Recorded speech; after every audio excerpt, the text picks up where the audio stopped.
That sound good? Can somebody start the recording? For some reason, it's not.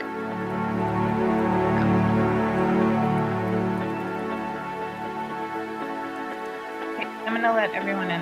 You good?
Good evening and welcome back to day 2 of the Green Team Summit for our session tonight on inclusive funding, federal funding opportunities for houses of worship. I'm Christina Glazer, Faith in Places Indiana Policy Coordinator. While we're gathering, I invite you to write in the chat where you are calling from.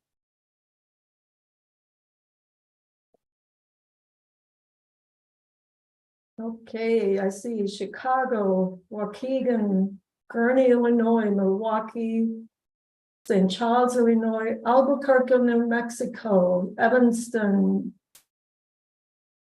Florida Keys, Ann Arbor, Michigan, Seattle, Washington, Bloomington, Illinois, Big Sky, Montana. Thank you, everyone, for sharing.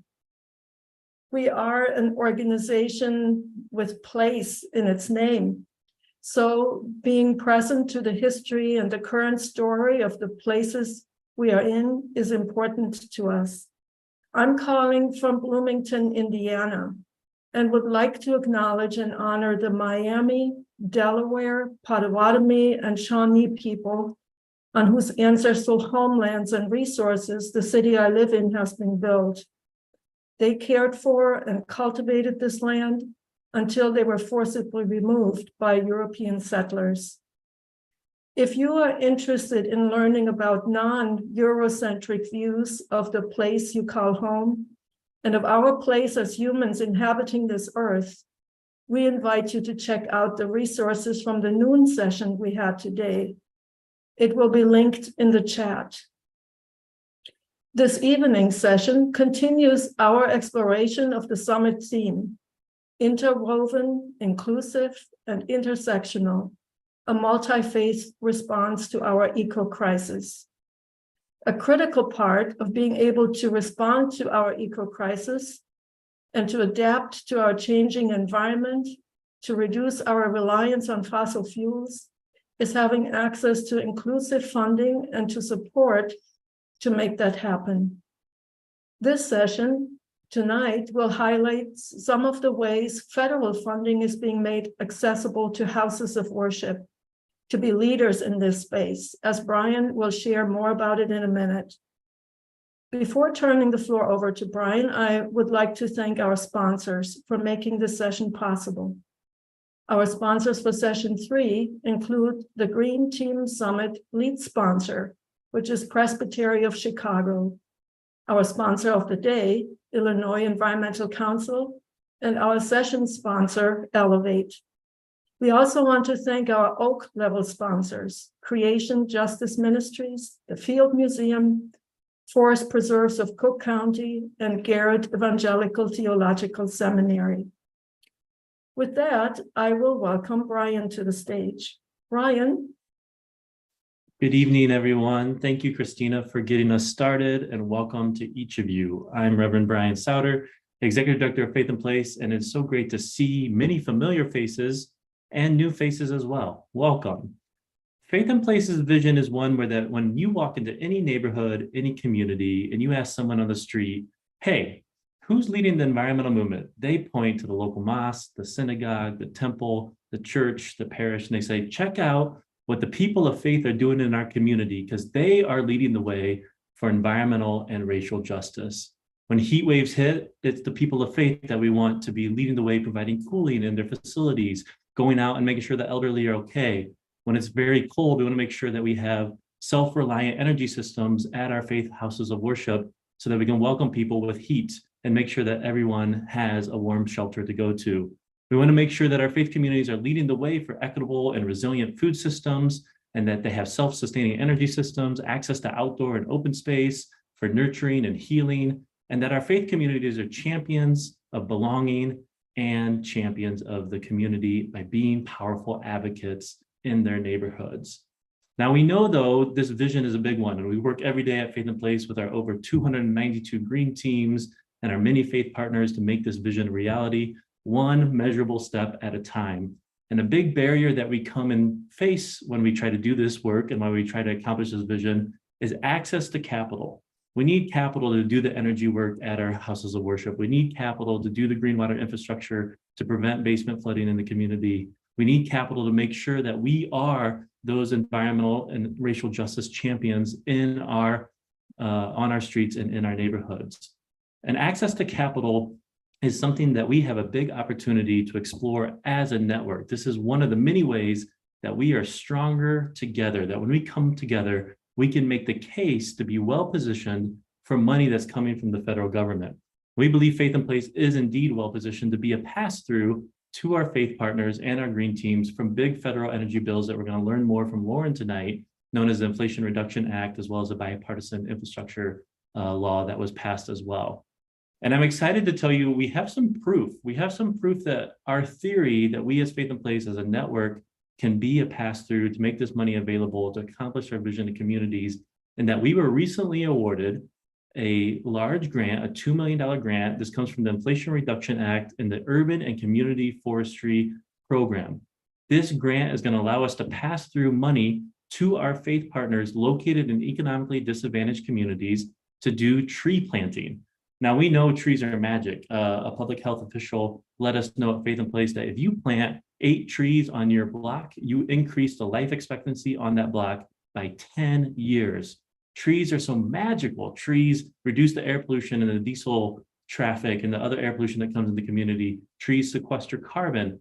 Trees provide shade when the heat and the sun is shining stronger. Trees make it cooler in that local community. And there's a big disparity and injustice that many of our economically challenged communities don't have the tree canopy needed in order for a resilient life to take forward. And so we're very excited about this IRA, Urban and Community Forestry grant for $2 million to come through. Not only do we have this proof, but I will tell you the U.S. Forest Service, they granted out $1.5 billion to help with tree planting and maintenance in economically disadvantaged communities. They had over 6.5 billion in applications. So this was a very competitive grant. And only 35% of the applications that they awarded, they fully funded. And I'm happy to tell you that Faith in Place was one of the fully funded applications that was awarded by the U.S. Forest Service. So we know that we're well positioned to get these dollars into the community. And that's why we must be wise about it. I will tell you just real quick, before you get too excited, check out the blog post and the link. We have been awarded this $2 million. We don't have a contract signed with the government. That contract's probably going to get signed sometime in the spring. So we'll be working on this. You'll be hearing a lot more information about this tree planting, maintenance, workforce development grant in the summer of 2024, likely, but we will definitely keep you posted on that. That's just one example, though, that we think that we can go after and get capital into our communities and partnering with our faith communities to be the community anchor institutions, to live in the vision that we see of leading the way for environmental racial justice. But we got to be wise about this federal funding. We have to figure it all out together, make sure that we are well positioned, figure out, does it make sense for us to apply as Faith in Place? Does it make sense for us to apply with our national partner, Interfaith Power and Light? Or does it make sense for us to come alongside you as a faith community and help you apply for this money? So tonight we're going to start to break down some of those barriers of understanding. And we have an amazing guest speaker with us here tonight by the name of Lauren Reeg, who's going to get us going towards a common language and get us wiser about the federal funding that's coming down through these important laws. Just a quick word about Lauren, and then Lauren, I'm going to turn it over to you, but I want you to know a little bit about Lauren's background and the expertise that she brings. She joined the Rocky Mountain Institute's carbon-free buildings team in 2021 and works with cities and states throughout the Midwest to decarbonize and electrify the region's building stock. Besides broad building decarbonization and electrification policy, she focuses on working with states across the country to implement federal funding for buildings. Before joining the Rocky Mountain Institute, Lauren earned her master's in environment and resources from UW Madison with an emphasis on energy analysis and policy. In conjunction, she worked for Renew Wisconsin, where she focused on regulatory analysis of clean energy in Wisconsin. Lauren has her bachelor's in Engineering Mechanics and Astronautics and is a 2020 WRISE Rudd Mayer Fellow. Lauren, we are so glad to have you tonight to be with us, to provide the information that you're going to share. Thank you for being with us, and I will turn it now over to you. Hello, everyone. Lauren Reeg, are you able to hear me? Can I get a thumbs up from someone? Awesome. And then let me share my screen. Is everyone able to see these slides as well? All right, I'm getting thumbs up. That's awesome to hear. Well, thank you for that lovely intro, Brian, and congratulations on that funding. That's such a critical piece of the climate puzzle. So really excited to hear y'all were able to secure some funding, and good luck with your future endeavors on that work. Today, I'm here to talk a little bit more about what's in the Inflation Reduction Act, which was this giant bill that passed a little over a year ago and can be quite confusing. But I'm here to hopefully break it down into ways that the group of people here can understand a little bit better. So I have about 20 minutes worth of slides. It's going to focus on both residential and commercial space. I understand that there might be a bit more of an interest and focus here on the commercial space to address some of the fossil fuel use and building decarbonization interests of buildings of faith. However, I also think that I've heard some feedback that some of the residential pieces might be useful, both for people who participate in the places of faith, but also sometimes there are residential buildings within places of faith. So today we're kind of here to talk about what are the clean energy provisions that people participating in or working at places of faith can leverage. So I wanted to start by breaking down a little bit what are building sector emissions, because that is really some of the critical funding that the Inflation Reduction Act is providing to places of faith and communities. So the Inflation Reduction Act kind of sees it in three ways. Buildings emit emissions by indirect, direct, and embodied emissions. Embodied emissions are the emissions that go into building a building. So in the concrete, in the drywall, in like just the emissions that go up when you're like putting nails in and you're just creating air pollution emissions from there. That's the embodied emissions. Now, the direct emissions are the emissions that coming from a building when you're actually burning fossil fuels on site. So that is from a propane or gas stove, from a fuel oil boiler, from a natural gas furnace, etc. And then the indirect emissions are the emissions that are produced from electricity. So if you turn a light bulb on in your building, that electricity is coming from a power plant, likely somewhere. If it's from a solar plant, there'll be no indirect emissions. But if it's coming from a coal or gas power plant, those will be the indirect emissions. And that's kind of how the Inflation Reduction Act and the bipartisan infrastructure law kind of frame emissions within the building sector. So now that we've kind of talked about how it frames emissions, I want to talk about how it frames building retrofits and how the federal government kind of stacked up how to do building decarbonization within this bill. So I kind of think of it as whole building retrofits, and buildings generally need four major kinds of retrofits to be decarbonized. One is just health and safety measures to make sure a building is safe and healthy to even exist in. That could be toxic chemical abatement, repairing roofs, or wiring, making sure there's no lead and asbestos in the building. That's something that's really common, especially in older buildings, and is something that's critical to fix before addressing a lot of the other major energy-related issues buildings might have and have higher concerns about. Next is weatherization, energy efficiency, making sure the envelope of the building is tight and air sealed. So that's insulated well. There's not like little cracks where cold air is getting in and out, etc. Next is appliance electrification, a huge indicator of human health and air quality is from electric appliances, since humans do spend so much of their time within buildings, whether that's their home or whether commercial or whether it's in their place of faith. And so switching out appliances to both be more affordable to operate and have healthier indoor air quality and have less impact on the climate is a critical part of what the Inflation Reduction Act is trying to drive here. And then finally, energy assistance. We want to make sure that buildings are affordable to operate. We can't have really high utility bills. So setting some sort of utility bill assistance, helping organizations with rooftop solar or community solar is really critical to upgrading homes. So this is kind of the package of which the Inflation Reduction Act and the federal government has kind of framed upgrading buildings. And so I wanted to give an example here. So this example right here is a potential thing that could be done to a building.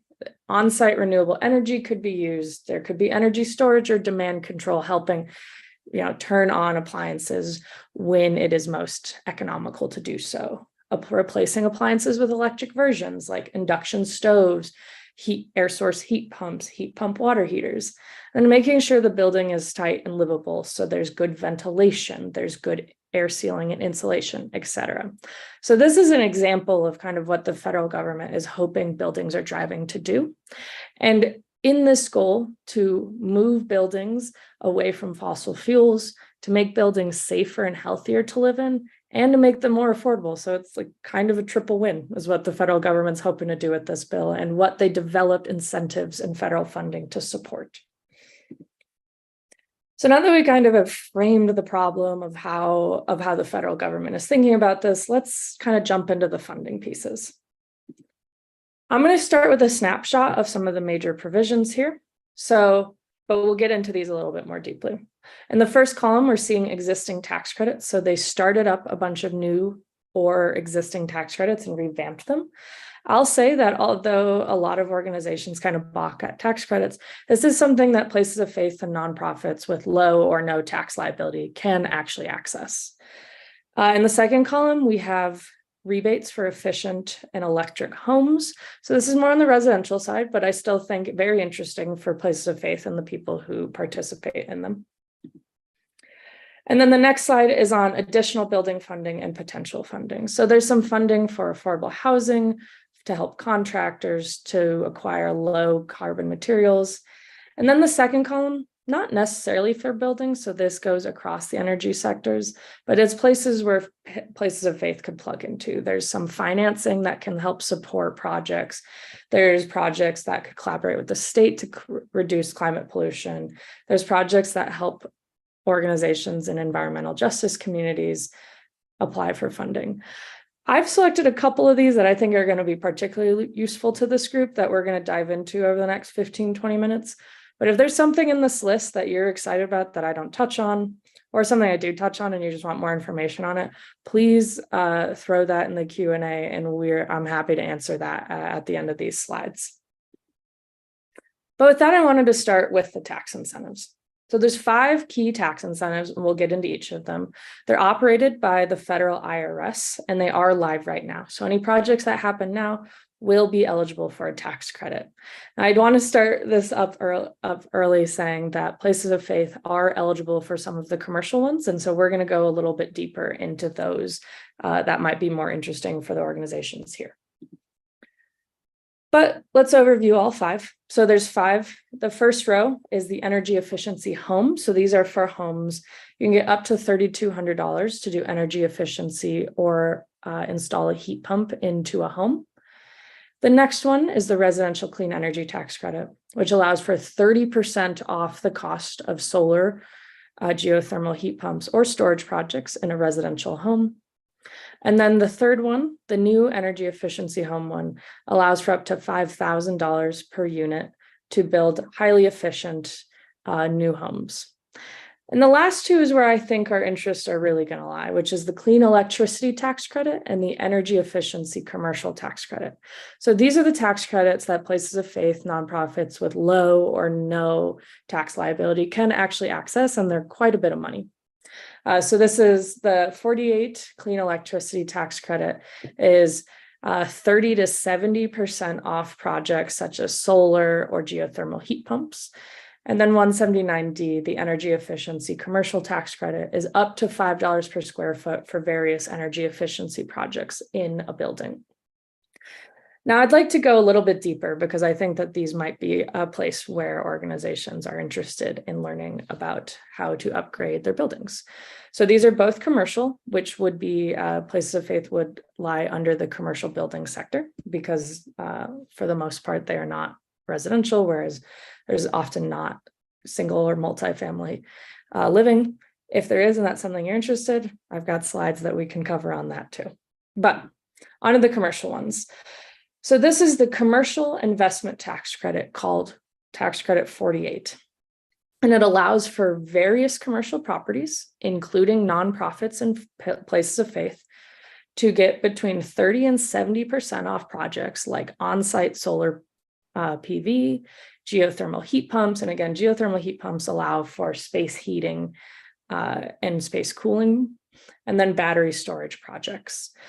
So the base tax credit is 30%. So you get 30% back off that project. If your project uses domestic materials, you can get an additional 10%. There's additional 10% if you build your project in an energy community, an additional 10% in a low-income community, and then additional 20% for putting it in a residential low-income building. The first 4, so the base tax credit all the way through the low-income community bonus, are non-competitive, meaning anyone can apply for them and you can get, there's no maximum to the amount of money you can get here. The last one, that low-income residential building, is competitive. So I don't get into that as much, but happy to chat on that if that's of interest. Now, how does a place of faith actually access this? Well, it has a measure called direct pay, which basically means that the government will cut you a check if you don't have tax liability. So all you would do, and unfortunately the thing with tax credits is the incentive does come after the project's installed. And I'll talk a little bit about some financing options that might make this a little bit easier. But after the project's installed, you could work with a tax professional, or you could file this tax form yourself. There's an official tax form that actually hasn't been published yet, but will be published by the end of the year in order to get these funding. So you fill out the tax form with, proof of the project, the receipt and order of the project, et cetera, proof that it's been completed, and proof that it meets the needs of this project, which is, solar PV, geothermal heat pumps, et cetera. You submit this to the federal government. The federal government would approve, like the IRS would approve it, and they would send back a check with the amount that your project was eligible for. So let's just say you install a $10,000 solar PV system, and you applied for the base tax credit and the domestic content. So that's 40%. At the end, you would be getting a $4,000 check to help cover the cost of that solar PV project, as an example. The next tax credit I want to share was 179D. So this is for energy efficiency projects in commercial buildings. Again, would be relevant to places of faith. So all this cares about, so the last one was prescriptive. You got 30% off these exact measures: solar PV, geothermal heat pumps, et cetera. And this one doesn't really care exactly what you do as long as you're reducing energy. So what you need to do is reduce the energy use in your building by at least 25%. Contractors are more than capable of, in most places, of helping you, or at least connecting you to someone who can help you do the modeling and the analysis to figure out these numbers. So they'll measure the energy use before and the energy use after the remodel. Once you know that number, you're able to file a tax credit for the amount you're eligible for. And then depending on whether you pay prevailing wage or not with apprenticeship is depending on where you'll fall. So site energy use and then prevailing wage is going to be how you determine how much funding you're getting. It could be up to $5 per square foot of the building you're renovating. Now, if you have no tax liability, instead of that direct pay model we just talked about, this one's a little different. Basically, you're going to pass the tax credit on to the property developer or designer. They would file the tax credit, and then they would put that reduction of cost into the bill that they're giving you. So this is actually nice for nonprofits because you're more than likely to get the cost or the benefit of the tax credit upfront instead of having to wait till April when the tax season is due. So these are two energy efficiency electrification projects that could help places of faith do some funding. Next, I wanted to talk about home energy rebates. Now, I will flag these are for residential, only for single and multifamily homes. However, this is a huge pot of funding that's really beneficial to low income and disadvantaged communities. And so it might be of interest to the participants of your faith. So the first one, and the screen's a bit much, so let me slow us down, is the home efficiency rebate. So this is actually a lot like that commercial energy efficiency rebate. It depends on how much energy efficiency you get. So you can see on the left, if you get 20 to 35%, you could be eligible to up to $4,000 if you're a single low-income family member, or you can go over 35% and get twice as much money. So basically you're saying and then the other variable is besides how much energy use you reduce, it's whether you're a single family, low-income single family, multifamily, or low-income multifamily. Low-income communities are awarded twice as much funding, or is eligible for up to twice as much funding. And again, this is not prescriptive.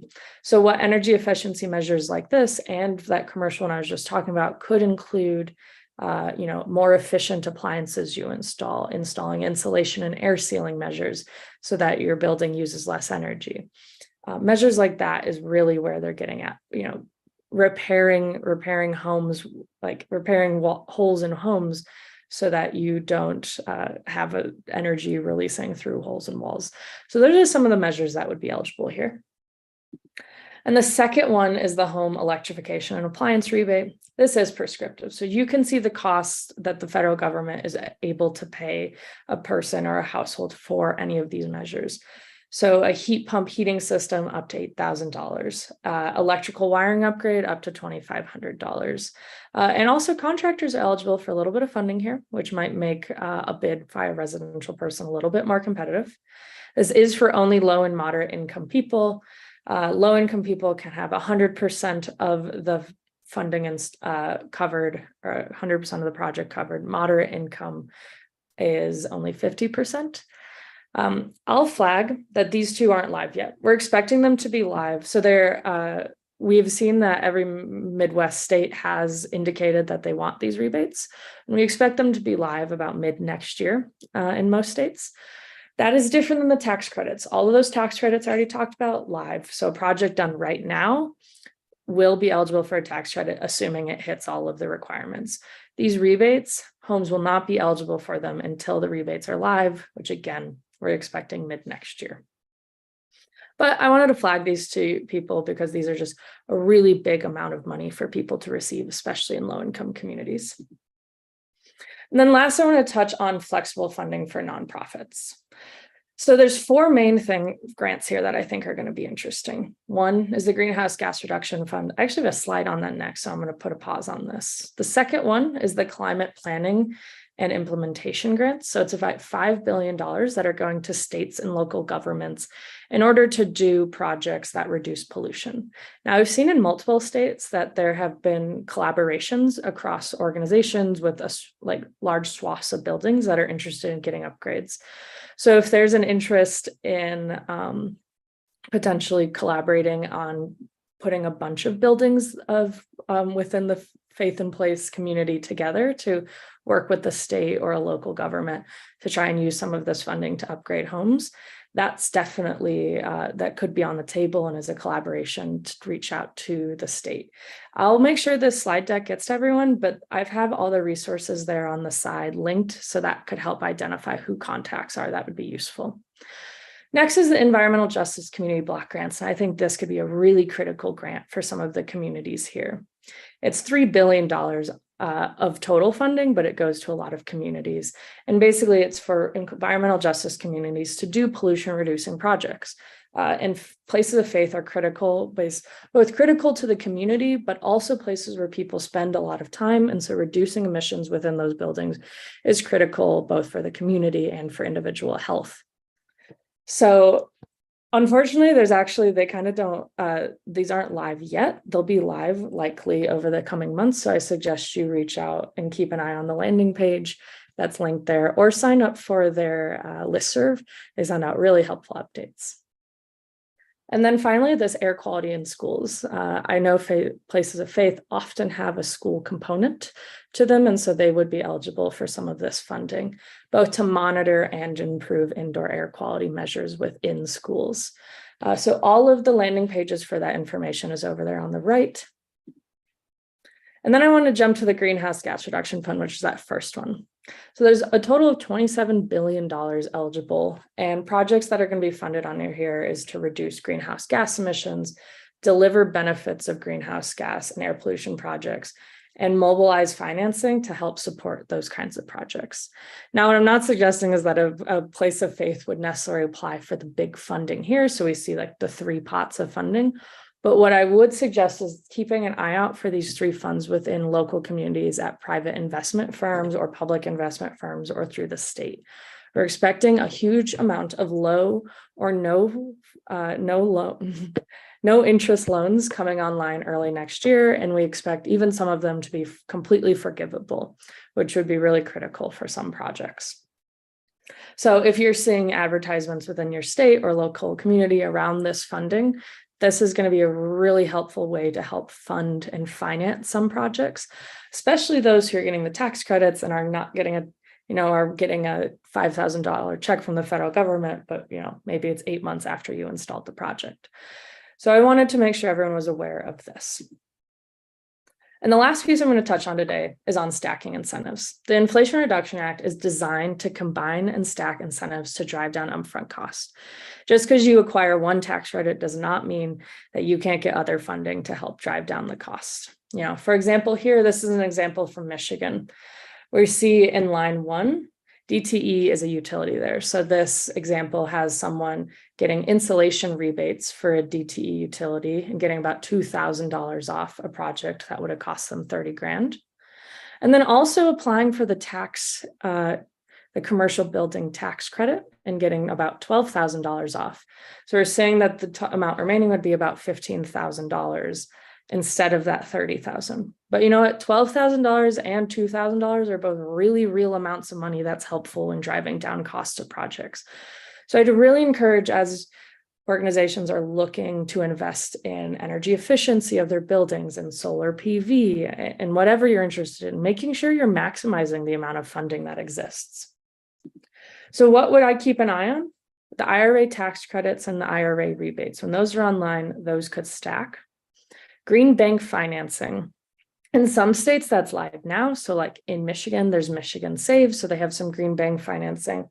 In most of the other Midwest states, that's coming online, but all for low or no interest loans. Always check out your utility. Utility often has residential and commercial incentives, so that's a huge amount of funding. There's the weatherization program that can help weatherize homes and places where people live.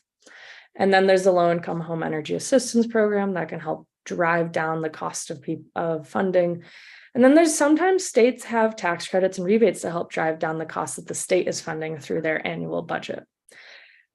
So I've touched on a couple of these. I haven't touched on all of these. All of these are something that you could put in Google and say green bank financing plus my state, plus Wisconsin, plus Illinois, whoever. And then there would be a search of being able to help support that. Also, you're welcome to email me at any time, but consider stacking incentives. One incentive is not always enough to help support it. You can put multiple incentives together.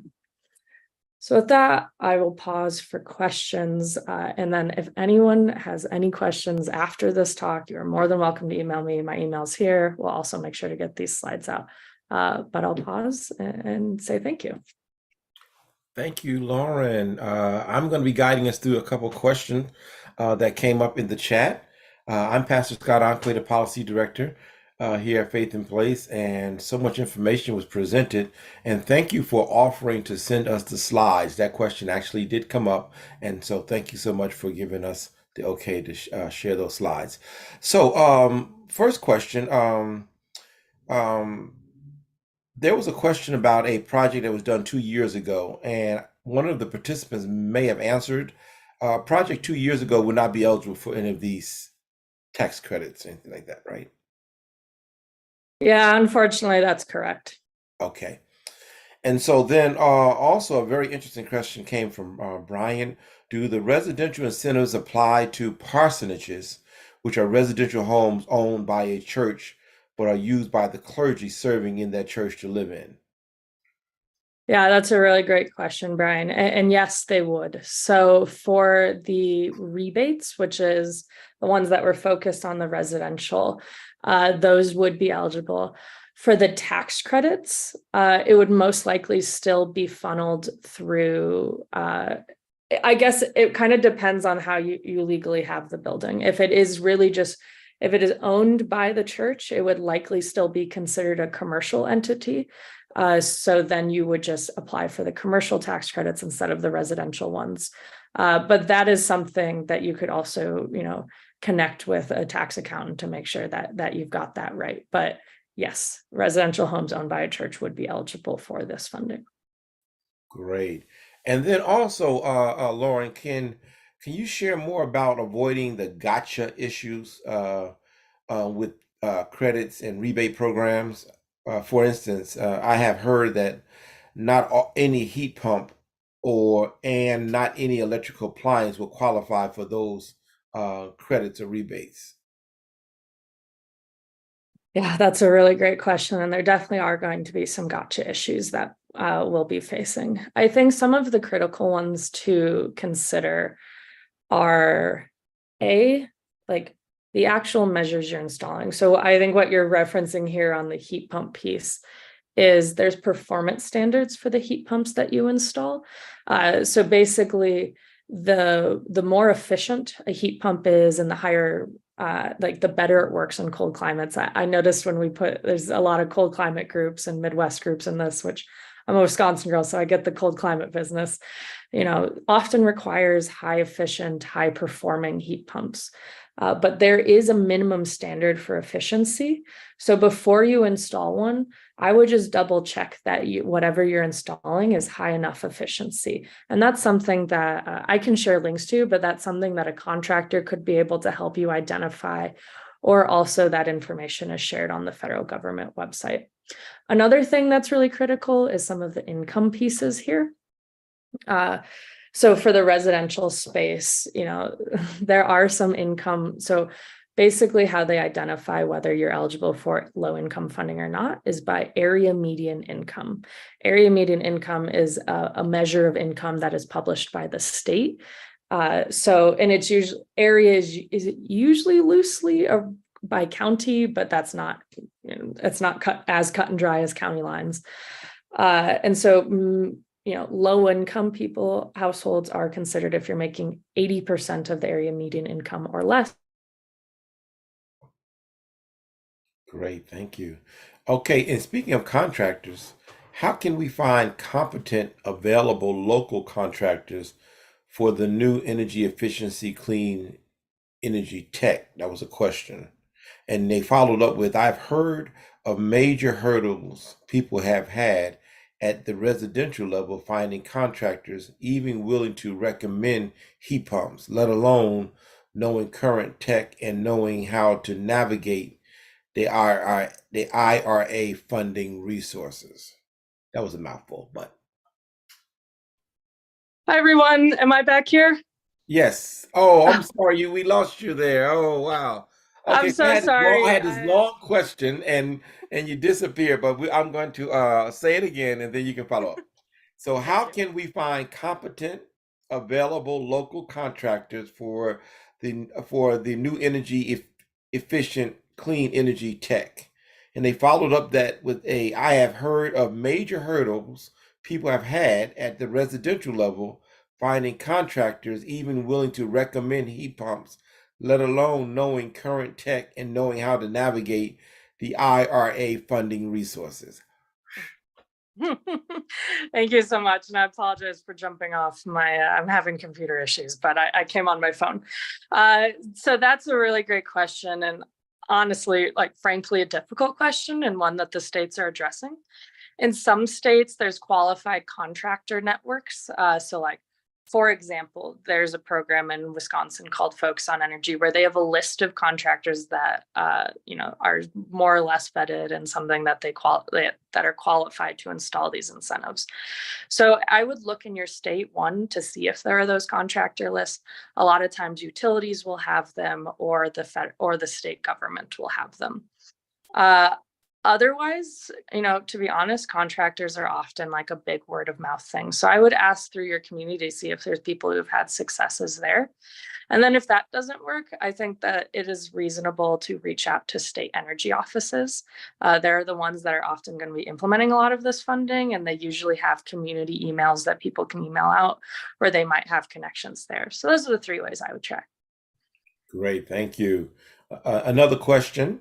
What assurance is there about receipt of IRA funds for a project that a congregation moves forward with? And this might be another one of those I got you questions. They invested the funds, they did the project, and then they got a big no from the government. Mm-hmm. Mm-hmm. Yeah, so, and this goes I agree, it goes back to the gotcha question, which hopefully I can also kind of finish answering here. But for the tax credits, I think it would be helpful and important to check in with a tax professional.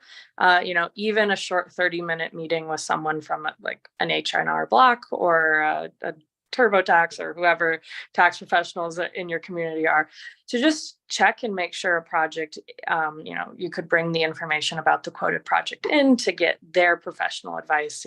I'm not a tax expert, so it's hard to say project by project for me, but you could definitely check to make sure.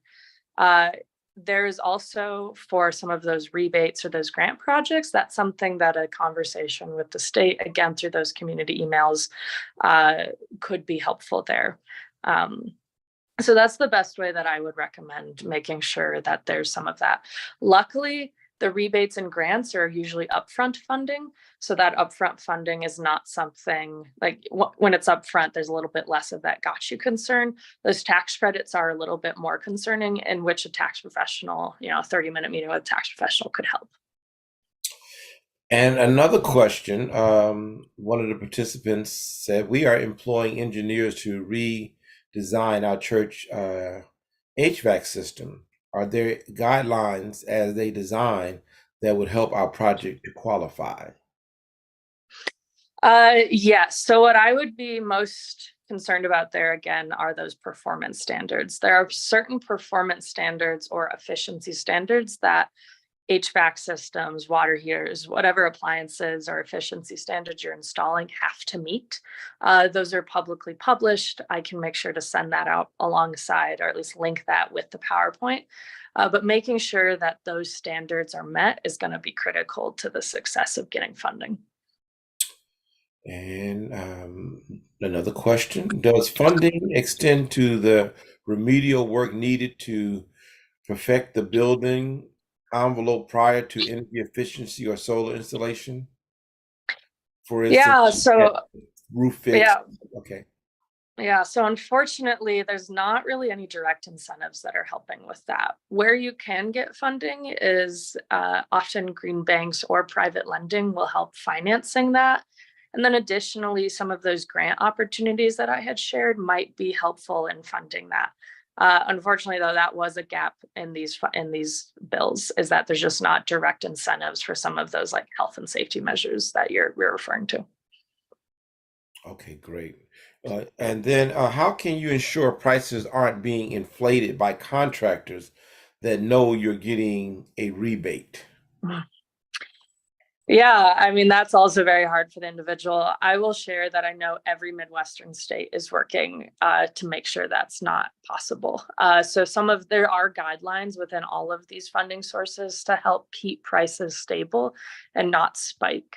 But there is still always the risk. And what I would recommend anyone is just always getting multiple quotes and, talking to people in the community who've had similar projects to kind of help that out.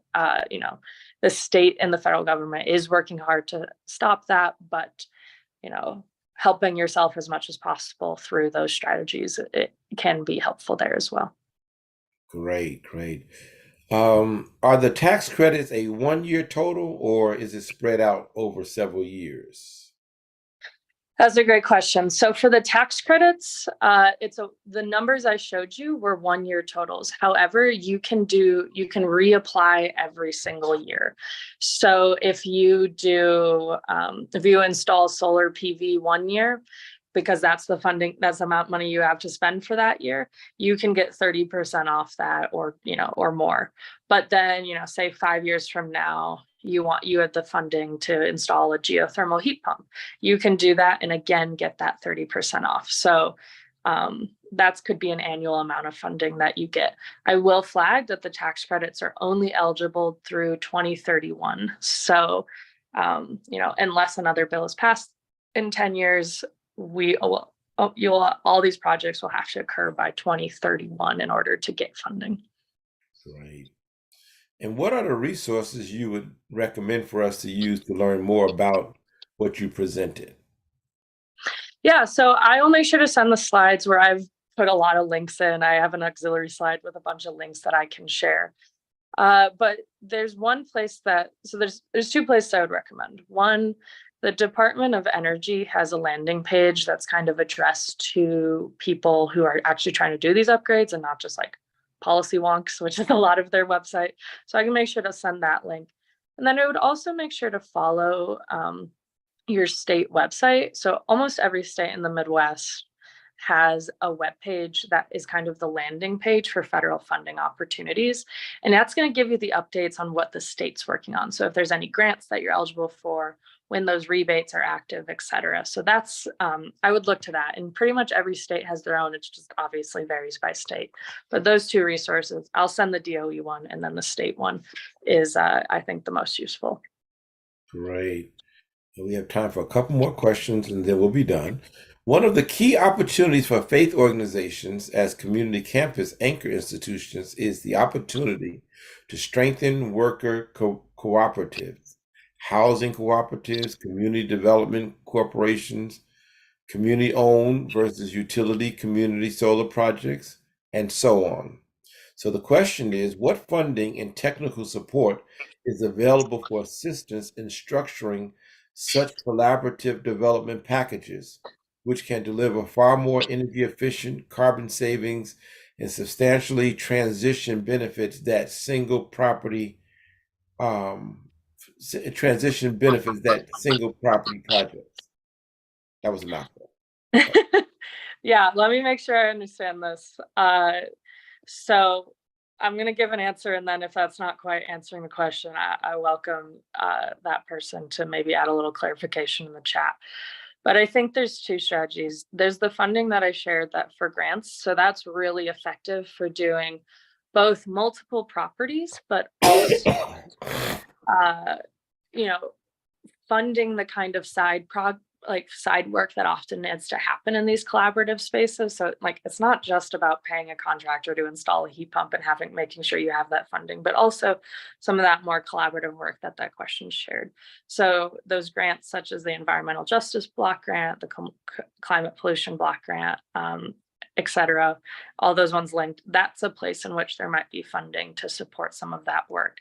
And then if you're talking about just straight up funding project or funding upgrades across multiple buildings, you are also not capped out on how much of this funding you get based on the number of properties. So you could apply for a tax credit for 10 different properties if you own 10 different properties, and that would be eligible. Great. And so just to be clear, you do recommend that we look into stacking funding opportunities such as the IRA with our state possible funding opportunities for projects? Yes, absolutely. That's the best way to drive down upfront costs, is to look at the local incentives, the state and utility incentives, and the federal incentives. And most of them stack pretty easily together. But the more that you can get and apply for, the better the upfront costs are going to look. Okay, great. For solar panels, if roof needs to be replaced, can it be rolled into a total cost of the project? So unfortunately not for these projects. That was also a bit of a whiff on the Inflation Reduction Act. You cannot add the roofing cost, which is so often a cost in these projects. However, again, I would recommend looking to see if there's local or state funding. It's pretty common that there's roofing repair project and funding in multiple states across the Midwest and across the country. So that could be an option. Look to your utility or the state to see if there's funding. But unfortunately, there's not really roofing funding. There's not a bunch of places for roofing funding in the Inflation Reduction Act. Okay, great. Thank you. And then are there funding opportunities for native plants, shrubs, and trees for carbon sequestration and habitat and tree for shade and cutting cold winter wind that significantly reduce energy use of residential and commercial buildings? So a natural approach towards energy efficiency. Yeah, honestly, not within the things that I focused on. So all of the grants and tax credits and rebates that I shared, that wouldn't be eligible. They did take a quite mechanical approach to it, but there might be grants otherwise. Unfortunately, that's a little bit out of my area of expertise, but potentially. Great. Well, Lauren, it has been a pleasure. Thank you so much for all the sharing you have given us. And now I'm going to turn it over to Elena. Thank you. Thanks, Pastor Anque. Thank you so much, Lauren. That was so informative. And as someone who's been trying to digest and make sense of all of the information and the funding opportunities. I just really appreciate your expertise and everything you shared. And just for everyone that's been commenting, wanting the slides, I will work with Lauren to get those on our resource page. So you'll have access to those and all of the hyperlinks and everything that she shared. So good evening, everyone. I'm Elena, Faith and Places Deputy Director. And I am just going to build off what Lauren was sharing by highlighting a few ways that Faith and Place and our network can help you learn more and take advantage of the information you may have learned about tonight, or support you in projects that you are already working on. So I'll start with houses of worship in the region that Faith and Place serves, but I'll also be sharing resources for those not in our region. So just know that I'll be sharing resources for you as well.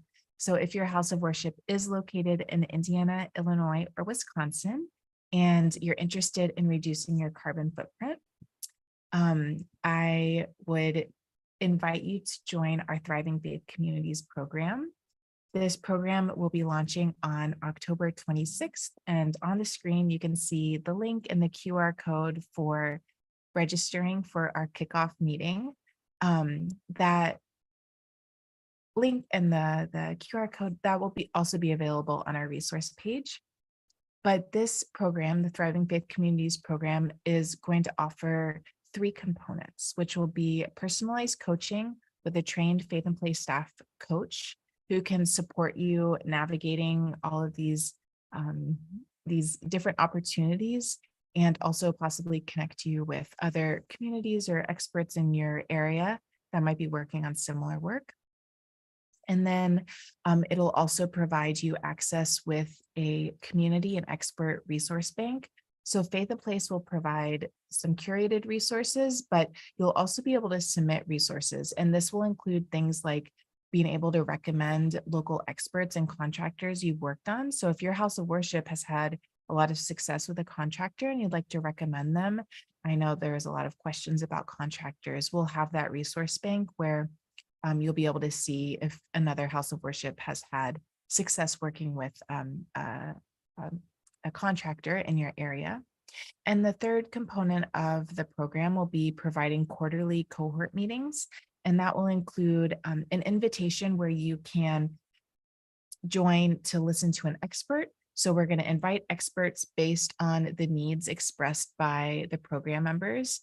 And we will also provide time for you to connect with other houses of worship that are working on similar projects. So that way you can troubleshoot and brainstorm together. So on a similar but different note, if you're interested in taking political action, kind of taking a step back and supporting funding opportunities like these, as well as other environmental justice issues, I would encourage you to sign up for action alerts from the Faith and Place Action Fund, where we have a policy platform that's advocating for political change as a community of faith. So on the screen right now, you'll see the link and the QR code where you can sign up for those action alerts, and you'll receive emails if there's a petition that we need signed, if we have an opportunity to speak with legislators, if there's a new bill coming up and we have an education session, all different types of opportunities will be shared out.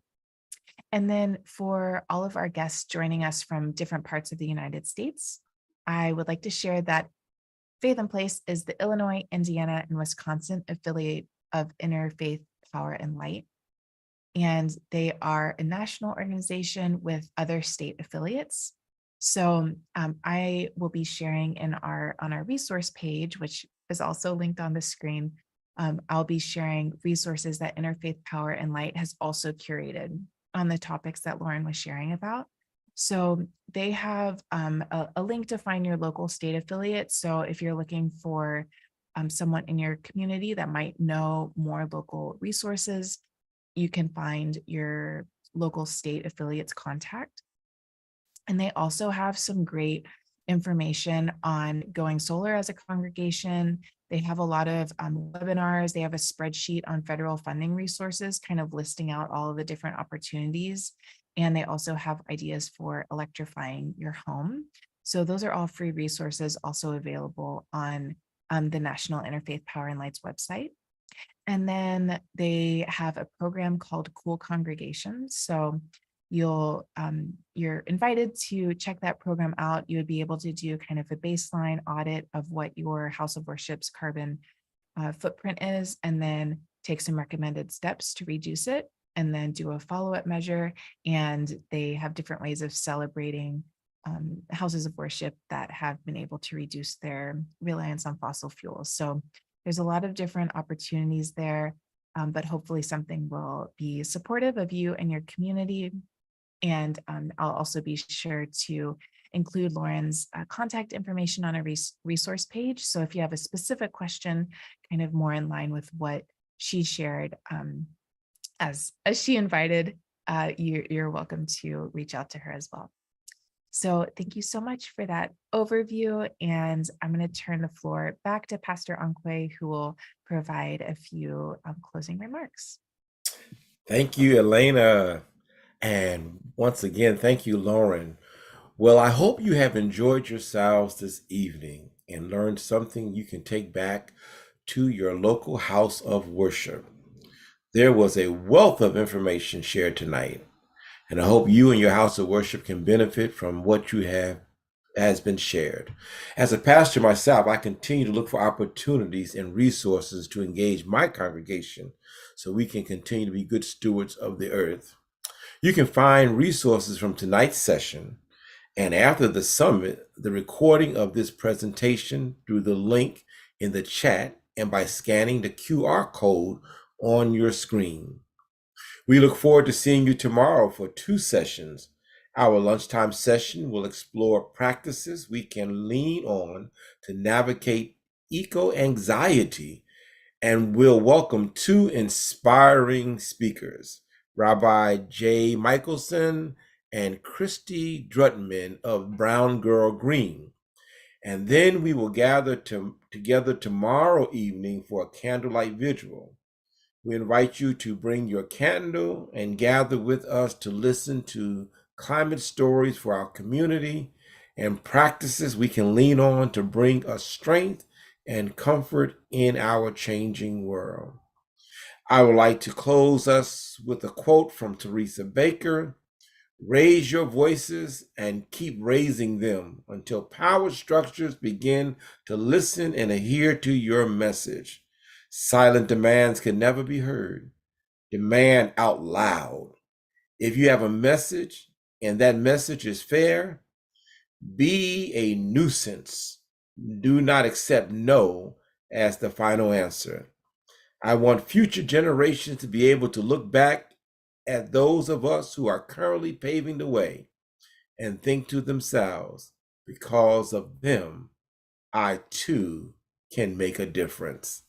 Thank you for being with us, and I look forward to seeing you tomorrow. God bless you.